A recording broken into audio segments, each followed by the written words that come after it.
Hey, how's it going? My name is Shane Kachur, originally from Winnipeg, Manitoba. I lived in Regina, Pittsburgh, and now I live in Hamilton, Ontario. Um, Thanks to Steve to have me here and ask some questions and just kind of tell about my life experience.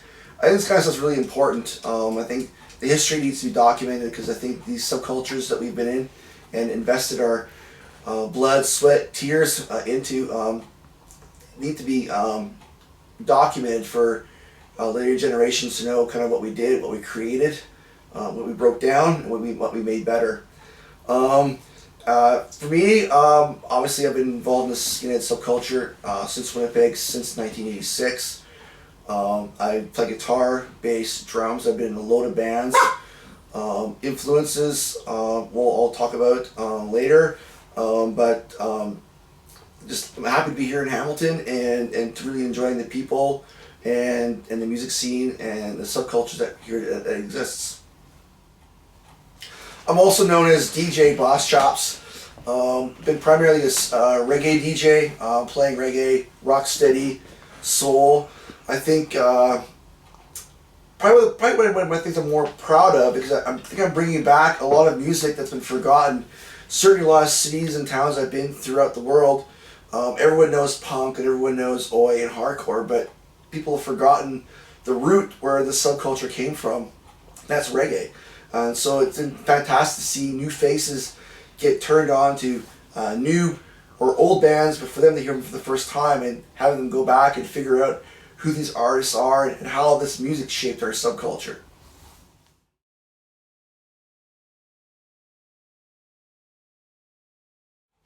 Wow, I think this question's kind of hard because the music came with the subculture. I think the question I should really answer is what got me into my subculture. Back when I was a kid, probably 12, 13, certainly in Winnipeg where I was growing up, heavy metal was the in all to be all. Everyone was into, Iron Maiden was on and Judas Priest were the big bands at the time. Number of the Beast and Screaming for Vengeance and British Steel. That was the big hits in my school as a kid. Of course, you kind of gravitate with your friends. Then I saw the movie Quadrophenia, and that just totally changed everything. Where I saw these kids who kind of looked a bit like my parents when they were young, but yet they were hard dudes and hard women, and they had style. There's something about that just thought I wanted to be more than just another metalhead. And then, fortunately, in grade 5, grade 6, a friend of mine, his brother was an older punk rock guy, and I got a copy of Generation X cassette tape. And certainly that music spoke more to me than Screaming for Vengeance. And it started driving me more into, I guess, the UK-based subcultures. And then from there, you hear the UK 82 music scene, the punk rock scene, a lot of the oi bands started speaking to me, but most of all was the reggae. And I was so lucky being from Winnipeg that one of my closest friends, his dad was from the UK. He was they were of a Caribbean ancestry. Moved to the UK, moved to Canada, and I had an opportunity to get a hold of some of these 45s, like Long Shot Kick the Bucket, Skidded Moonstomp, and really just changed how I thought about things. The saying was, I remember talking to a lot of my friends saying, "Oh, I just love this reggae thing. I'm gonna go, maybe I should just grow dreadlocks." And the saying, no, if you're black and you like reggae, you grow dreadlocks. If you're white and you like reggae, you shave your head. That was sort of the UK mentality, and sort of got me really more into the reggae scene, which then again fueled my passion for the subculture, the music, the clothes, the attitude, the scooters, just everything I can to be separate from mainstream society.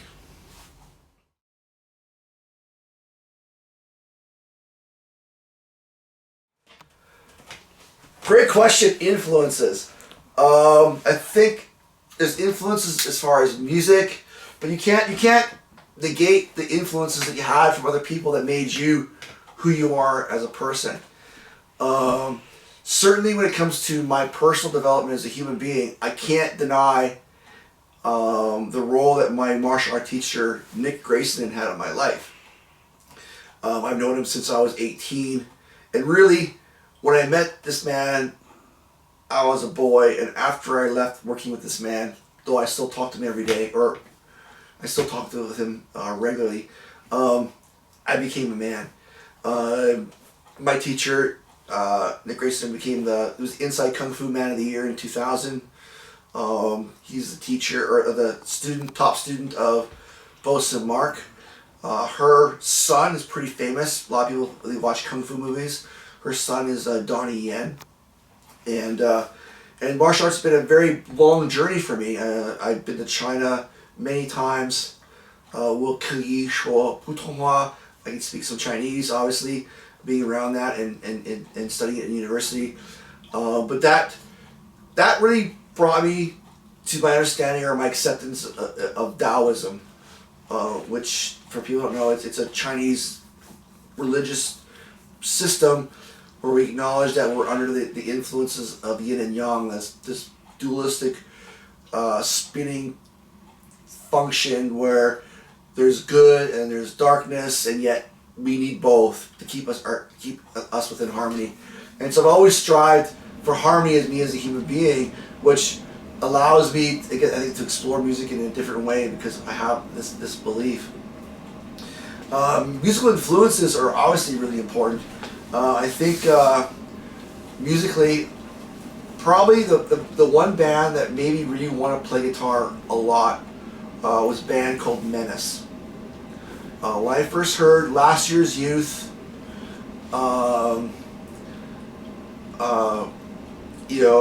that song has just been one of the Carry No Banners.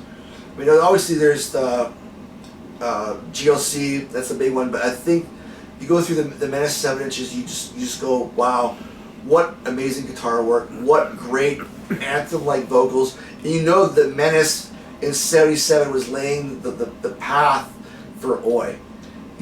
Like, I think the Cottony Rejects, that were just a continuation of Menace.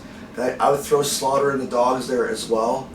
I think, again, that band too had a huge influence on me as far as the punk Oi part of me. And again, when I say Oi, punk and Oi, I mean, to me punk is 77 and Oi was the new punk. Now that the art school guys in 78, 79 did their post-punk stuff, the street kids kept punk going, and that was Oi, in 1980, as sort of what Sounds was trying to do with Gary Bushell. But I also can't ignore the influences of reggae, and for me, I just can't think more of an influence than the Pioneers.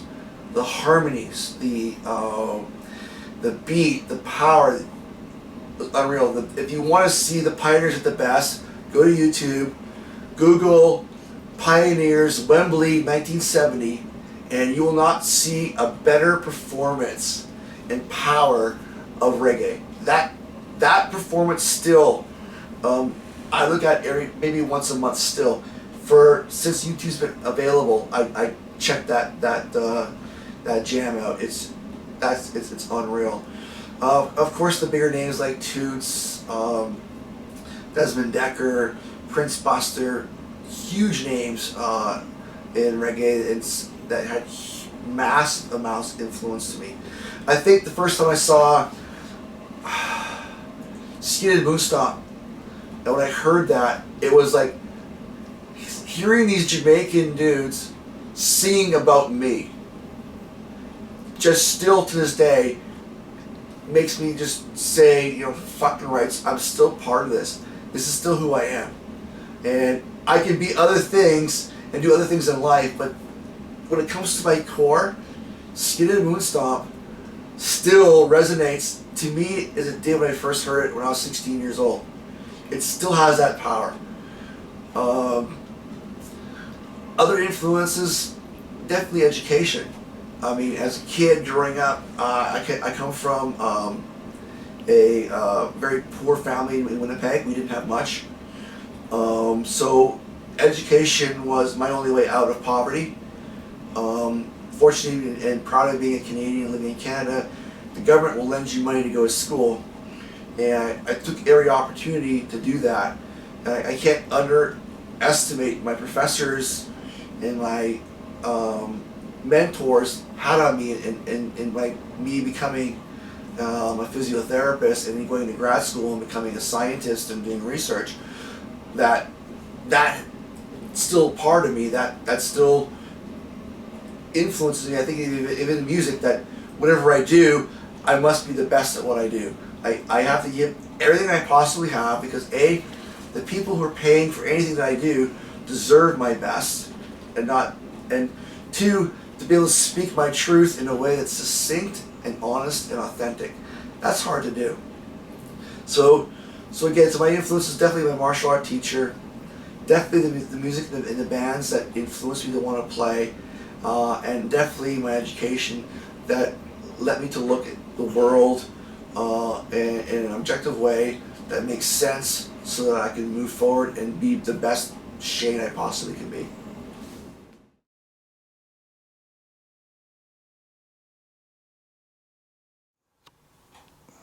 Wow, first concerts. The first concert I ever attended to was at the Winnipeg Convention Center. My dad was a security guard and he dragged me in. I can't remember how old I was. It was Rainbow. And with Ronnie James Dio. I couldn't believe how short he was. But I have to say the Rainbow show kind of like, wow, that's how you perform. And they definitely left everything on the stage. And I was really impressed. And I was deaf. That was a great show. Again, it's one of those kind of bond things with my father. I don't have much with my father, but that was definitely one of the bonds. First punk rock show that I remember being at was probably SNFU at the Cauldron in Winnipeg. I don't remember much about that show. I was pretty wasted. I'm guessing I was probably, was that grade 6, grade 7? First reggae show. The first ska show actually was in Winnipeg as well. And it was a Winnipeg band. And it was fantastic. I wish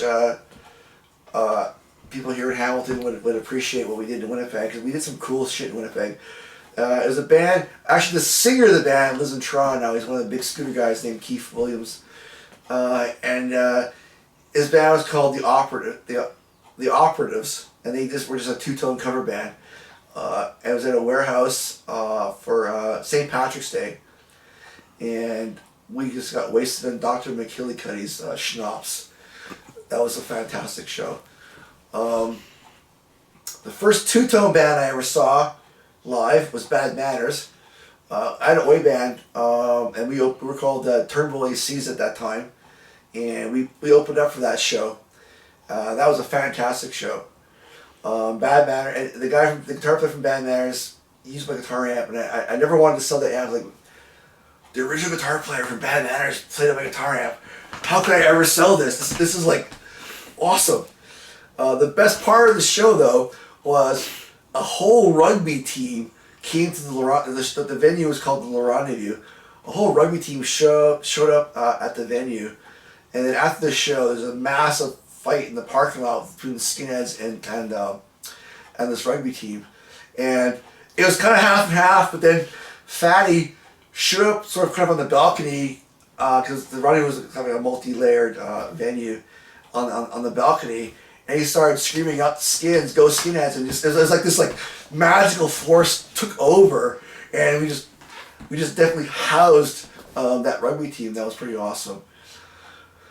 First Oi show, like the first time I saw a UK Oi band, it was actually quite later because they weren't coming to Canada, obviously, and definitely not to Winnipeg. But when I moved to Pittsburgh in '96, I got to see the business at the Graffiti Club. And that must have been '96, and that show blew me away.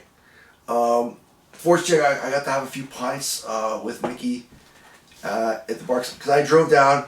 I lived about 45 minutes north of Pittsburgh. I had to drive down. So I got to the venue about an hour earlier before the door opened. But the way the graffiti was set up, there was a bar and then there was the venue. So the bar was already open. So I got there early and I was having a pint, and then Mickey Fitz just walked in and sat down, asked me if he could buy me a pint. And I said, I was like, no, I should be buying you a pint. Kind of worked out. He bought me one and I bought him three, so kind of he won in the end, which is fair. But it's brought down the coolness when your heroes are actually people and are authentic, and because the saying is that the Oi bands were just the fans on stage, and we just switched instruments, the kind of thing. And Mickey brought that, and I'll never forget that, how real he was and how cool he was and how interesting he was hearing about Canadian skinheads and like American skinheads, and because it certainly was different than what it was in the UK. And of course, we're all fans of West Ham, so we definitely spent a lot of time just talking about football. But yeah, that was fantastic.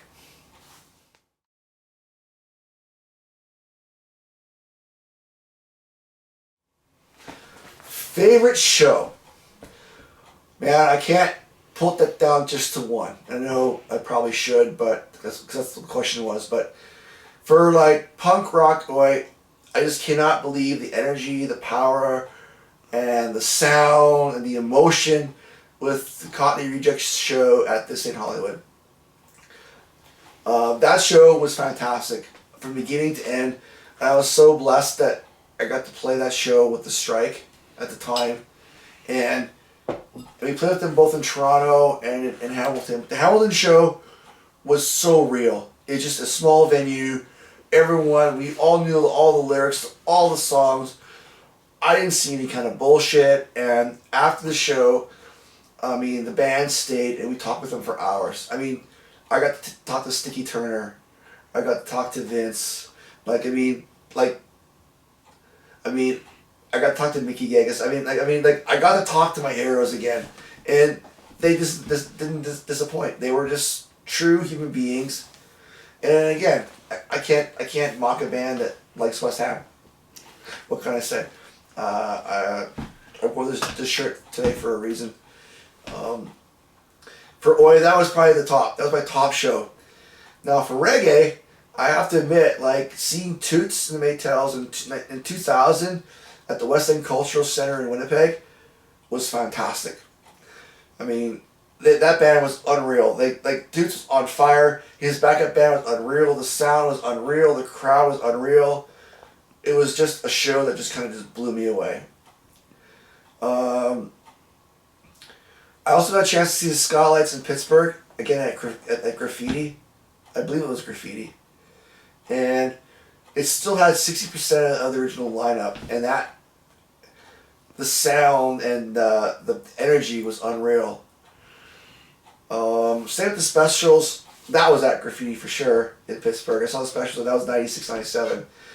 That show was the first time I saw the Specials, and it was, again, there's certain bands I think that in your subculture that are top tier bands that you go to bed and you dream the lyrics and you walk around and you're like the other band like that, like Cockspar. I remember when I first time I saw Cockspar in Philadelphia, I cried because the song with every Cockspar song was the anthem of my life, and few bands have that, and that same kind of show. Same with the Specials again. I grew up on the Specials, and they were just the sound of my youth, and to see them live and doing it, it's you just can't take that emotion away. So yeah, so Toots, Cockney Rejects, Skylights, Bad Manners, Specials. Those shows, and again, yeah, and the Operatives, Winnipeg, yeah. Those are my favorite shows.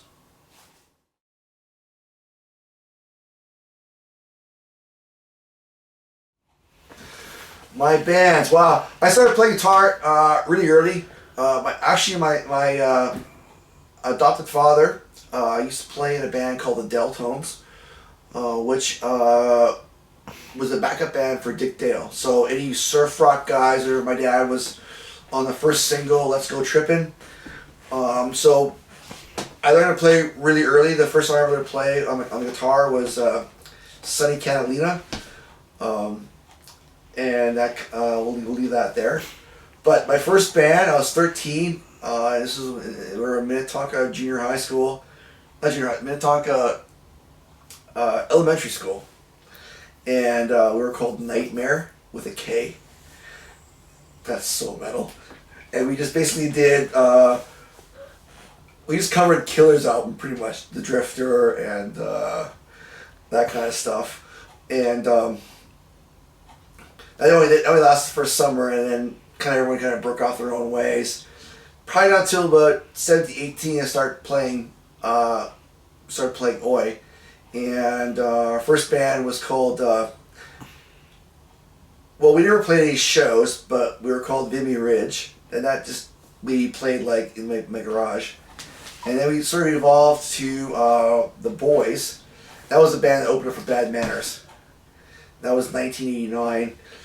Me and Mike Josephson, who became way more successful in the Oi scene than I ever did. Mike went off and started Long Shot Records, Subway Thugs, 12 Point Buck, Suede Razors. Like Mike's the man. But we had a bunch of bands in Winnipeg, and we always joked that if we grew up in any other city, we'd be famous. But because we're in Winnipeg, where no one gave a fuck about. But we played. This is like 1988, 1989, 1990, 91. That era. We played. We had a band called Frontline, which opened up for a bunch of fucking goose when they came to Winnipeg. We played the Stripes Cabaret. We had a band called again Turnboys, ACs, The Boys. Then me and Mike played a band with Aaron Funk, who I think now he's a techno DJ or something like that. We were called Angry Young Bastards. Then I started playing a lot of ska music. I played a ska band called Black Velvet and the Blue Beat. Black Velvet, Ricky Phillip, that's the guy I brought a lot of reggae 45s off him. They were his dad's. Ricky's now in a band in Winnipeg called Crown of Thorns. They were a hardcore band from about 1889 to present. Not the one you probably know, but with the Z at the end, but with an S, but they're from Winnipeg. And we had a band called Black Velvet and the Blue Beat, and we pretty much did a lot of the 80s ska that was not the American third wave, but the UK third wave, so, or European third wave. So we covered bands like Chaos and the Riffs, that sort of stuff. Basically bands off Unicorn Records. And then I went to school, so I was not playing in a lot of bands when I was in physiotherapy school, just trying to just work and get by and eat and get good grades. Then after school, I moved to Regina and started another reggae band. We were called Dr. Bird and the Blue Beat, and we pretty much played a lot of rocksteady, Jamaican rocksteady and Jamaican reggae. Our big claim to fame there in Regina, we opened up for the Dragoneers, which was a very important band in the Caribbean. So if you're a Caribbean music fan, the Dragoneers, Byron Lee's Dragoneers, is like the quintessential band that pretty much introduced reggae and calypso to everywhere in all the different islands. The big thing is I bought a bottle of Jamaican rum off the band, and I'd always been I'd have a little shot after something was special, because that bottle was special, because where I got it from. That was pretty cool. And then moved to Hamilton. And I was really fortunate to hook up with Crash and Sue, who are fantastic human beings if you don't know them. And I guess the Stripe was looking to add a third guitar player, just kind of fill the sound out. And I mean, for me, who would want to be in the Strike? I mean, that band was like, I mean, I got all the compilations, Strength Through Oi the Resurrection, and I mean, I grew up with all these Strike songs. So to be a part of a band that you listened to as a youth was definitely a dream come true. And I got a chance to get to Europe with the band and play with some, play Rebellion, which was fucking fantastic.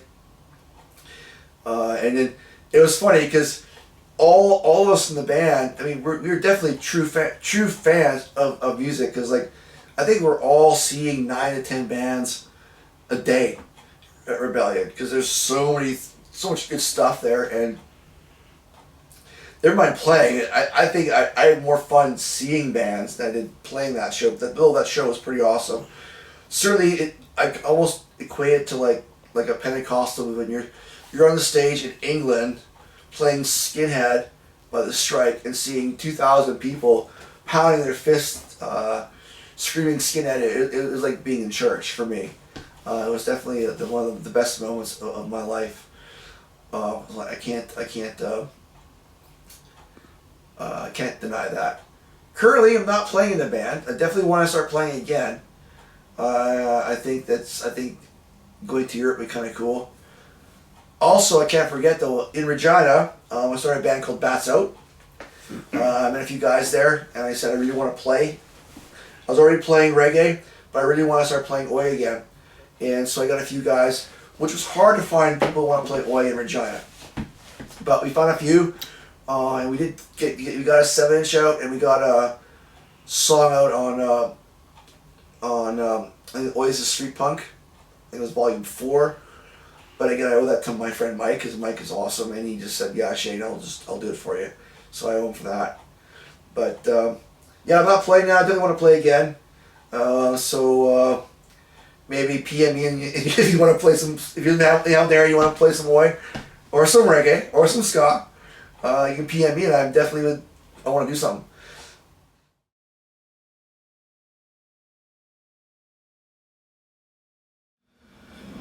How I became a DJ? Good question. I've been a collector of records my whole life. Probably around 6,000 now. You can't see it in the other room. I have about 3,000 to 4,000 reggae 45s. I ran into a really cool guy in Edmonton named Jeff Penner, and they had a thing called the Tighten Up Club. Him, Jeff Penner, Hirsch from Calgary, and Sister Susie, I can't remember her name. She also DJ'd at the Tighten Up Club in Edmonton. And I went out to some of the reggae nights, and I was just blown away, just seeing people playing like reggae and people are dancing. I thought to myself, I got the records, I never thought about DJing. This must have been 2004, 5, maybe. And certainly living in Regina, there was nothing going on, and so I found a few other people who were sort of collecting soul more than reggae. And so we started our first night in Regina, and our night was called, we were called, I'm trying to remember the name, I can't remember the name. Boss City, or Boss Sounds, I think it was called Boss Sounds. And we did a bunch of reggae stuff and soul nights. And again, for me, it was fantastic to see these young people who never heard the Pioneers before, or never heard Edwin Starr, or and you're playing this stuff for the first time, and just see them like and especially for us as a skinheads, like as I say, yeah, like this cool jam is part of our subculture, and I think that's probably one of the differences that I think we have as a skinhead towards other subcultures. That we're probably one of the oldest. I mean, we're older than punk rock. We're older than metal. Like, we're older, and when somebody's really old, sometimes the roots can get lost, because You know, like some kid becoming a skinhead right now, like in 2021, you know, would have no idea what was happening in England in 1968. And that connection is lost. And I think one of the cool things I'm doing by DJing is bringing that root back. And like, yeah, don't forget your root. Don't forget where we come from. Don't forget what we're about. Like, and you know, long shot, kick the bucket. Like fatty, fatty. Like, these are our jams. This is where we come from. Like Skinhead and Basham. Like those songs are the root. Skinhead Revolt. Like there's so many songs that just like that's my subculture. That's my root. That's my base. That's where I come from. And every song you listen to the lyrics, you're like, yeah, that's why I do this. That's why I continue this. Why I never stopped. You know. It's like even though today's my birthday. I just turned 50, and I'm still here. And those songs still mean the same to me they did when I first heard them. But the magic, you know, as a DJ, when you play those songs and you see people hear them for the first time, and to see that magic just connects and they light up. And they're like, what the fuck is this? And you're like, this is the Pioneers. This is the Ethiopians. This is the Maytals. This is, you know, this is Delroy Wilson. This is the Jam. And people like, and you know they're gonna go off. They're gonna YouTube that. They're gonna Google that. And in a strange way, it's a way we can keep these artists alive, because we all know they didn't make any money. And I know when I was in Chicago, hanging out with my friend Darren Reggae, who is probably one of the most influential reggae DJs in North America. Him and Chuck Wren in Chicago do so much to keep the Jamaican music alive, which I love him for it. You know, I got a chance to sit down with Eric Monty Morris and sit down with Trevor McNaughton, who passed away, who was the guy who wrote Rivers of Babylon, very influential reggae song, and for them to thank me for keeping them relevant. Like, if you don't, if you don't play your records, no one's gonna know who we are anymore. You know, and I just feel privileged to be connected to that. And I think the cool thing about our subculture is that because it spans so much, there's so much part of it that we can pick and choose and just rediscover who we are as human beings, you know, through this music, through listening to the strife and the struggle and all the things we can do to rise above. I just said rise above because me and Steve were talking about Rise Above by Warzone, and you know, you gotta rise above. So yet that rise above is connected to reggae. That is the cool thing.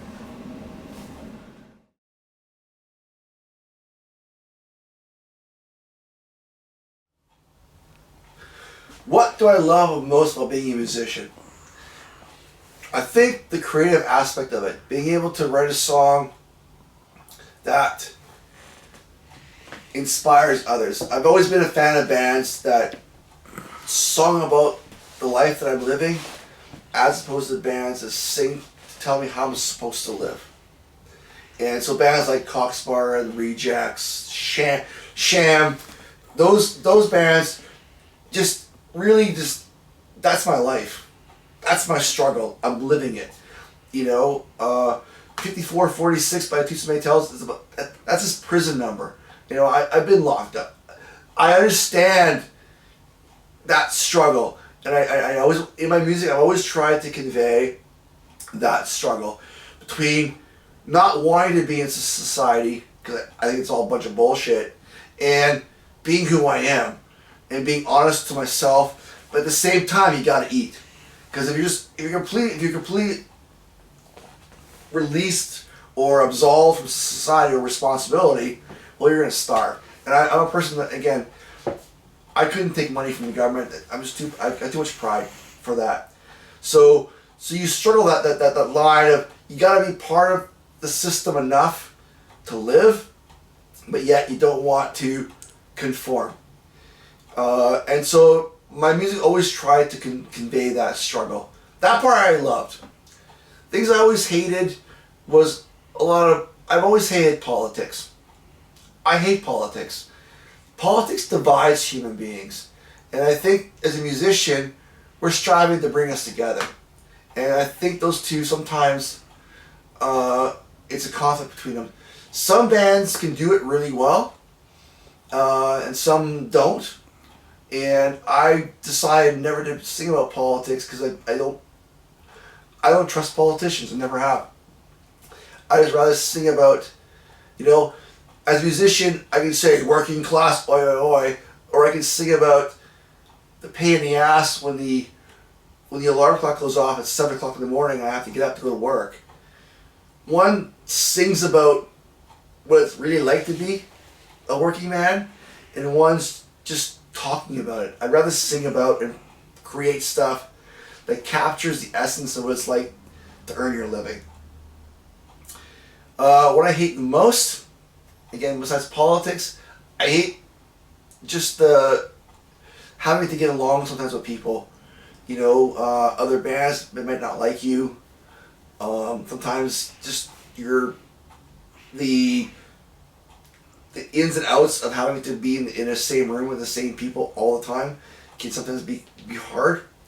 When they're again where on certain levels you agree on things, on direction, and you don't. And because of that, a lot of times in the bands that I've been forced to be the band mom, where I have to get everyone together, call people to show up, to, hey guys, like, we have to pay for the recording, I've covered you, when are you going to pay me back? Those kind of things I've always hated. Things that get in the way of the creative process. Like, I think the best part about being in a band is, again, if any of you ever listen to any of the Oi spoken word, which has been lost in my opinion, like Gary Johnson, Barney Rubble, on the old Oi compilations, was that having a laugh and having a say. And that was, to me, that was the whole point of being in a band, was to have a laugh, have a good time, and have a say. If anything that took away from your say, or anything that took away from having a laugh, I obviously didn't like. Like the nitty gritty, the dumbest things you have to do to do the stuff you love.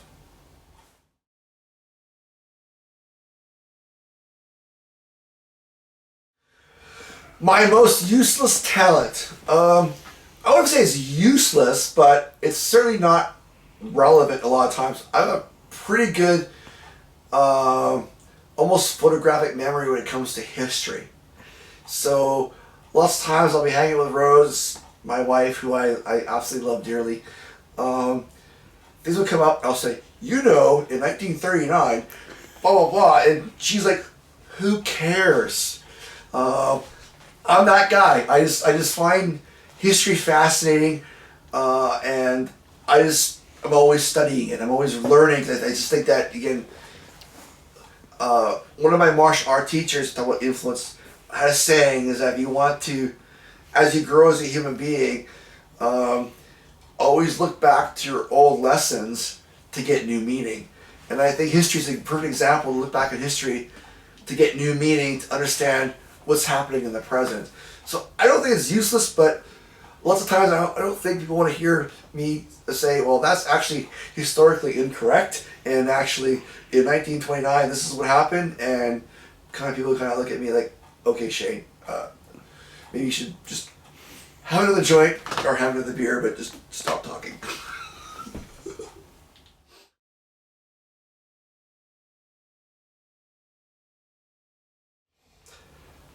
Favorite food?